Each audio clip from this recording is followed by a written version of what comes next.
Avis vascular centre మన దేశంలోనే the best varicose vein hospital.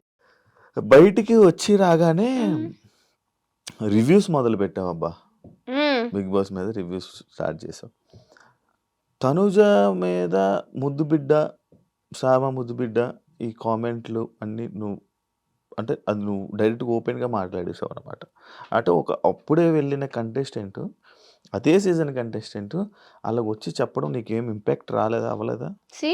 అది ఎందుకు చెప్పావు అసలు అలా? ఫస్ట్ నాకు రివ్యూస్ చేయొచ్చు చేయకూడదు నాకు క్లారిటీ లేదు. కానీ ఏంటంటే అందరూ నేను సీజన్ 8 కూడా నేను ఇన్స్టాగ్రామ్ లో అయితే రీల్స్ లో రివ్యూస్ ఇచ్చేదాన్ని. బిగ్ బాస్ అంటే ఇష్టం కాబట్టి నా ఇన్స్టాగ్రామ్ లో రివ్యూస్ ఇచ్చేదాన్ని.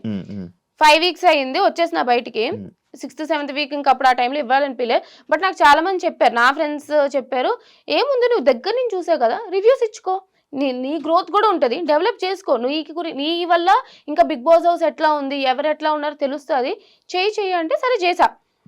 ఇప్పుడు తనుజ అక్క విషయంకి వస్తే ముద్దు బిడ్డ అన్నాను అని అంటే తనుజ అక్క తప్పు అని నేను ఎప్పుడు అనలే, తనుజ అక్క తప్పు ఇట్లా అని. బట్ ఏంటంటే ఒక కాంపిటీటర్ గా నాకెక్కడో జెలస్ అనిపించింది అని అనుకుందాం.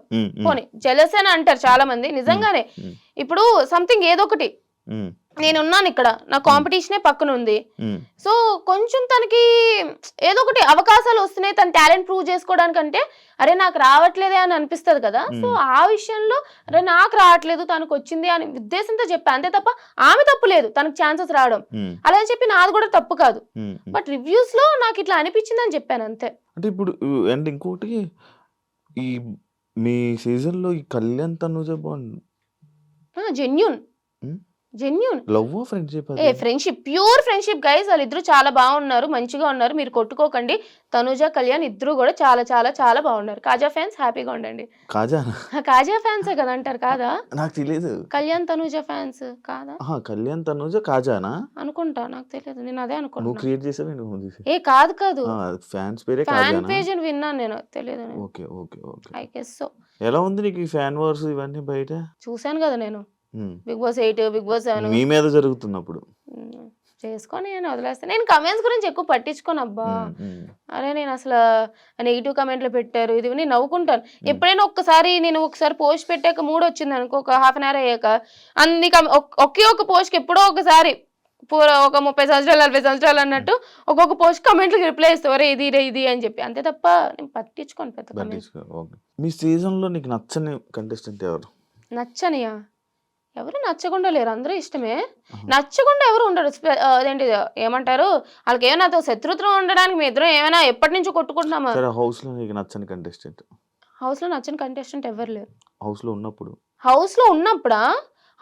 ఉన్నప్పుడు నాకు నిజంగానే 5th వీక్ లో బర్నీ అన్న నచ్చలే. ఆ బెట్ టాస్క్ అది అయింది కదా, అప్పుడు ఎక్కడో నాకు టార్గెట్ చేసినట్టు అనిపించింది అనమాట. అండ్ అట్లా అవుతూ బిగ్ బాస్ బజ్ లో అంటే నాకు ఇమ్యూనిటీ వచ్చే ఛాన్స్ ఉంది, బట్ ఆయన తోయడం వల్ల somewhere I loss that immunity and అట్లా డేంజర్ జోన్ లోకి వెళ్ళడం. అండ్ బిగ్ బాస్ బజ్ లో కూడా నాకు వీడియో క్లిప్ చూపించారనమాట. నాకు హెల్త్ బాగాలేదు, నేను పడిపోయినా, సో నాకు హెల్త్ బాగాలే, నాకు బ్యాక్ పెయిన్ అది సివియర్గా ఉండే, అందుకని చెప్పి నేను ఇట్లా వాళ్ళతో కూర్చునేదాన్ని. అది నాకు తెలిసి నేను మెడికల్ రూమ్కి వెళ్తూ వచ్చేదాన్ని, చూస్తున్నారు వాళ్ళందరూ.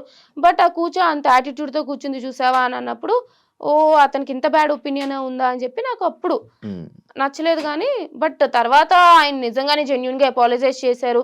అసలు అంత పెద్ద అతను ఒక ఛాన్స్ వచ్చినప్పుడు 13th వీక్ 14th వీక్లో నాకు చెప్పారు ఈ వీక్ రిగ్రెట్ అవుతున్నాను. సో ఆ వీక్ లో నచ్చలేదు, కానీ తర్వాత అందరితో కూడా బాగానే ఉన్నారు. బిగ్ బాస్ లో నీకు నచ్చింది ఏంటి, నచ్చలేదు ఏంటి? బిగ్ బాస్ ఓవరాల్ జర్నీలో నచ్చిందా?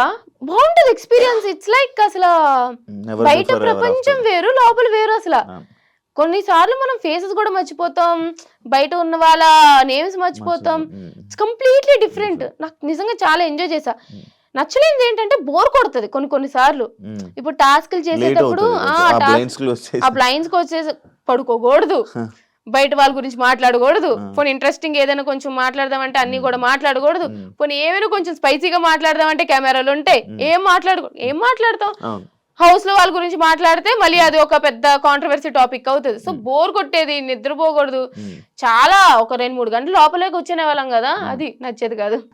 ఏం నేర్చుకున్నావు హౌస్ వల్ల, బిగ్ బాస్ వల్ల, ఈ జర్నీ వల్ల, ఈ అగ్ని పరీక్ష నుంచి నీ టోటల్ ఈ ఇండస్ట్రీ జర్నీలో ఏం నేర్చుకున్నావు, ఏం తెలుసుకుంటున్నావు? ఏం తెలుసుకోవడం అంటే ఆడియన్స్ ఒపీనియన్ ఎప్పుడు వేరేగా ఉంటది మన మీద. అది నేను ఎప్పుడు తెలుసుకున్నా. బిగ్ బాస్ హౌస్ ఏంటంటే మనం ఆడియన్స్ ని మెప్పించాలి, అప్పుడే మనం విన్నర్ అవ్వగలం. బట్ నేనేంటంటే నాకు నచ్చినట్టే నేనున్నా ఎంతకైనా సరే, అది నాకు ఇప్పటికీ ఓకే. బట్ స్టిల్ సమ్వేర్ ఏంటంటే కొన్ని సార్లు మనం బ్యాక్ స్టెప్ వేయడం కూడా మంచిదే, అన్నిట్లో వెళ్ళిపోవాల్సిన లేదు. నీ వాయిస్ ఎక్కడ రేస్ చేస్తే అక్కడ మంచిది, ప్రతి దాంట్లో నీకు అక్కలేని వాటిలో వెళ్ళిపోకూడదు అన్న ఇది నేర్చుకున్నా. లైఫ్ లో లెసన్ అది. లైఫ్ లో లెసన్ అంటే నాకు చిన్నప్పటి నుంచి అందరూ చెప్తూనే వచ్చారు, నీకు అవసరం లేదు, ఎందుకు గెలక్కోకు, ఎందుకు నీకు అవసరమా అని చెప్పి. అయినా నా అంతలో నేనే ఉన్నా. బట్ ఏంటంటే వాళ్ళకి అక్కర్లేనప్పుడు నువ్వు అంత ఇంపార్టెన్స్ ఇవ్వక్కర్లేదు, నువ్వు వాళ్ళ గురించి మాట్లాడాల్సిన అవసరం లేదు, ప్రతిదీ నీకే అన్నట్టు. ఇన్స్టెంట్ బాగా డెవలప్ చేసుకోవడానికి ట్రై చేస్తున్నావు కదా, వీడియోస్ పెడుతున్నాను కానీ మళ్ళీ ఆపేసాను. ఎందుకు? ఏమో గ్యాప్ వచ్చింది. నిజంగానే ఏంటో బిజీగా ఉన్నా, ఏంటో గ్యాప్ వచ్చింది. డెవలప్ కన్ఫ్యూజన్ లో ఉన్నావా? ఏం కన్ఫ్యూజన్ లో ఉన్నావు? ఏం చేయాలో అర్థం కావట్లేదు. First dilemma, like it's like okay బాగుంది, ఇండస్ట్రీ బాగుంది, బట్ ఇండస్ట్రీలో ఫ్యూచర్ ఉంటుందో లేదో మనకు తెలియదు. సాఫ్ట్వేర్ ఫీల్డ్ వెళ్ళాలి, 6 months గ్యాప్ వచ్చింది, రెజ్యూమేలో 6 months గ్యాప్ అని ఉంటుంది. సో ఇప్పుడు కొంచెం మళ్ళీ నేను స్కిల్స్ డెవలప్ చేసుకోవాలి, అదొక దానికి టైం స్పెండ్ చేయాలి. ఇటు అటు ఒక పక్క ఇన్స్టాగ్రామ్ డెవలప్ చేసుకోవాలి, ప్రమోషన్స్ కావాలన్నా బ్రాండెడ్ కంటెంట్ కావాలన్నా ఇన్స్టాగ్రామ్ డెవలప్ చేసుకోవాలి, దానికి టైం స్పెండ్ చేయాలి. సో ఇట్స్ లైక్ ఏంటి అసలు ఏం చెయ్యాలి అనేది కొంచెం కన్ఫ్యూజన్ లో ఉన్నా. సినిమాలో ఏమైనా ఇంట్రెస్ట్ ఉందా? యాక్టింగ్? సినిమా అంటే నేను ఎప్పుడు సినీ ఇండస్ట్రీ అనుకోలేదు, కానీ మంచి రోల్ వస్తే వెళ్తా. బట్ నేను చేయాలని ఉందా ఇండస్ట్రీ? ఓకే అంటే ఫస్ట్ నాకు ఇది కూడా ఇష్టం లేదు, బట్ ఇప్పుడు నచ్చుతుంది కదా. సో మేబీ తర్వాత ఆపర్చునిటీస్ వచ్చినప్పుడు దాంట్లో చేస్తే కూడా నచ్చుతుందేమో. మీ ఇంట్లో వాళ్ళు భయపడతారు కదా నీకు, అంటే పాపం దీన్ని ఏమైపోద్దో, బ్యాడ్ అయిపోద్దో లేకపోతే? భయపడతారు. నేను ఇప్పుడే కాదు, బిగ్ బాస్కి వెళ్ళక ముందే కాదు, బిగ్ బాస్కి వెళ్ళక ముందు కూడా అన్ని ఇష్యూల మీద మాట్లాడుతూ ఉండేదాన్ని కదా. మా డాడీ ఏమనరు, పిచ్చ చిల్లు మా డాడీ, నా ఇష్టం, నీకు నచ్చిన నువ్వు ఉండు అని అంటారు, ఎవరేమన్నా పట్టించుకో. కానీ మా మమ్మీ భయపడుతూ ఉండే, ఎందుకు స్వీటీ వీటి గురించి మాట్లాడకమ్మా, వాటి గురించి మాట్లాడకమ్మా, వీళ్ళు ఇలా పెట్టారు నీ గురించి, వాళ్ళు అలా పెట్టారు, ఎందుకు అని చెప్పి భయపడుతూ ఉండే. బట్ తెలిసిందే కదా. ఒకసారి నీ పేర్లు చెప్పు, నీవు ఎన్ని పేర్లు అని? చిట్టి, సత్య, కనక, సంతోషి, మణి, అర్జున్, శ్రీజ, స్వీటీ ముద్దు పేరు. Copy paste. మంచిదే. అన్ని పేర్లు పెట్టినవే, అంటే లైక్ ఒక్కొక్క దేవుడికి మొక్కి ఒక్కొక్క పేరు పెట్టారు అనమాట. నాకు చిట్టి అంటే మా మా డాడీ వాళ్ళ నాన్నమ్మ పేరు, సత్య అంటే మా నాన్నమ్మ పేరు, కనక మహాలక్ష్మి, అర్జున పాల్గొన అని అనుకుంటారు అని అర్జున, అట్లాగా అన్ని పెట్టారు. ఇవన్నీ వదిలేసి ఇవన్నీ తర్వాత వచ్చాయి. ఫస్ట్ నాకు ఇంట్లో వాళ్ళు పిలిచేది స్వీటీ అని. 5 months వరకు నాకు పేరు పెట్టలేదంట. సో అందుకని చెప్పి అప్పుడు కొంచెం చైనా పిల్లలో ఉండేదని చెప్పి స్వీటీ అని పెట్టారు. అందుకు అందరూ ఇంట్లో వాళ్ళందరూ స్వీటీ అంటారు, తర్వాత పేరు పెట్టారు శ్రీజ అని. ఇన్స్టాగ్రామ్ లో కొన్ని నీ వీడియోస్ చూస్తుంటాను, లైక్ అప్పుడు చూసేవాడిని, నేను స్టార్టింగ్ లో చెప్పాను కదా. ఎందుకు ప్రతి దాన్ని కెలుక్కుంటావు, అంటే ఆ రీల్స్ చెప్తూ ఉంటావు, అంటే ఇష్యూస్ మీద వీడియోస్ చేస్తూ ఉంటావు. ఇప్పుడు కొన్ని ఉంటాయి, అయితే నేను చాలా ఇష్యూస్ ఏంటంటే నేను గెలుక్కోను. నాకు ఏంటంటే ఇప్పుడు చిన్నపిల్లల్ని సెక్షువల్ అబ్యూస్ చేశారు, లేదా ఇక్కడ ఒక స్కూల్లో వాళ్ళ ప్రిన్సిపల్ అబ్యూస్ చేశారనో, లేదా సమ్ అదర్ థింగ్, ఎవరైనా మాట్లాడాలి కదా. ఇప్పుడు అబ్బాయిలు మాట్లాడేదానికి అమ్మాయిలు మాట్లాడేదానికి చాలా డిఫరెన్స్ ఉంటుంది. అమ్మాయిలు మాట్లాడితే సరే తిట్టుకుంటారో చేస్తారో, మీ డ్రెస్సింగ్ వల్ల ఇలా జరుగుతుంది అని చెప్తూ ఉంటారు చాలా మంది. బట్ చిన్న పిల్లలు ఏం చేశారు, వాళ్ళ డ్రెస్సింగ్ ఇది కాదు, ఎవరో ఒకరు మాట్లాడాలి. చాలా మంది అమ్మాయిలు ఏంటంటే ఎక్కడో ట్రోల్ అయిపోతాం, ఇట్లా కమెంట్స్ పెడతారు, విసిగిస్తారు, లేదా ఏదో నెగిటివ్ చేస్తారని ఆగిపోతారు. నాకు కమెంట్స్ మీద ఫరక్ పడలే. బట్ ఏంటంటే మాట్లాడాలి, ఎవరొకరు సపోర్ట్ గా నిలవాలి అనే ఉద్దేశంతోనే వాళ్ళు అనుకొని నాకు ఒక ఇష్యూ చూసాను, నాకు నచ్చలేదు, నేను మాట్లాడతా, అట్లా మాట్లాడేదాన్ని. Thank you so much. నిజంగానే ఎక్స్పెక్ట్ చేయలే. ఓడి అమ్మ శివ ఇంటర్వ్యూకి వచ్చి అసలు ఏం లేకుండా, కాంట్రవర్సీ లేకుండా, ఏమీ లేకుండా, నిజం చెప్తున్నాను గైస్. కానీ జెన్యున్ గా నేను శివతో ట్రావెల్ చేసా బిగ్ బాస్ నుంచి బయటకు వచ్చాక. మంచోడు, మీకు స్క్రీన్ లో కనిపించేలాక నిజంగానే చాలా మంచోడు. Thank you so much. Wish you all the best. Thank you so much. నీ జర్నీ ఇంకా చాలా మంచిగా వెళ్ళాలి. అంటే చూస్తున్నాను, అంటే నీది అందులో చూసింది అది కాదు, కానీ బయట నిన్ను వేరనుకునేవాడిని, నేను కలిసే కనిపించింది, అరే ఎందుకు శ్రీజ నువ్వు ఎంత మంచిగా ఉన్నావు కదా, హౌస్లో ఎందుకు ఇలా లేవు అని అనిపించి నాకు జెన్యున్ ఫీలింగ్ వచ్చింది. బట్ అది కూడా చూపించు జనాలకు, ఒక రోజు ఏదో ఒక రోజు చూపించి జనాలకు తెలిసేలా రోజు వస్తుంది అని కోరుకుంటున్నా. ఓన్లీ ఇన్సైడ్ పీపుల్, నాకు ట్రావెల్ చేసే వాళ్ళకే తెలుస్తుంది నేను ఎట్లాంటి దాన్ని. బయట ఏంటంటే అరుస్తున్నా అన్నట్టు అనిపిస్తుంది.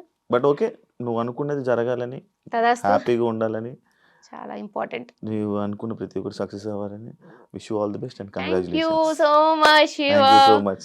Bye bye. ఎస్ చూసారు కదా ఇంటర్వ్యూ, ఇంకో గెస్ట్ మళ్ళీ కలుస్తాం, అంతవరకు see you.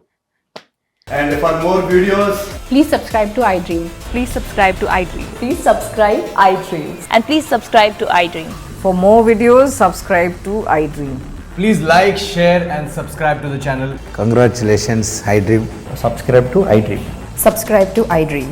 So subscribe to iDream Media. iDream కి iDream టీమ్ అందరికి huge congratulations. Please subscribe iDream Media. Please subscribe to iDream. Subscribe iDream. Please subscribe to iDream. iDream అంటే నా కళల ఛానల్ సబ్స్క్రైబ్ చేసుకున్న నోరు తిరుగుతలేదు, మీరైతే గంట గుర్తు కొట్టండి. For more such videos, please subscribe to iDream.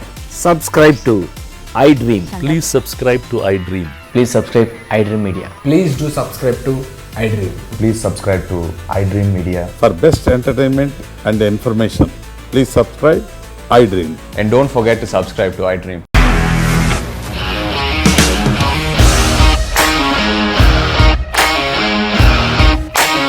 ఇండస్ట్రీలో కమిట్మెంట్ ఇష్యూస్ వస్తే నీకు కూడా వచ్చినట్టు మార్నింగ్ తీసుకెళ్ళారంటే కొట్టి పడేశారు.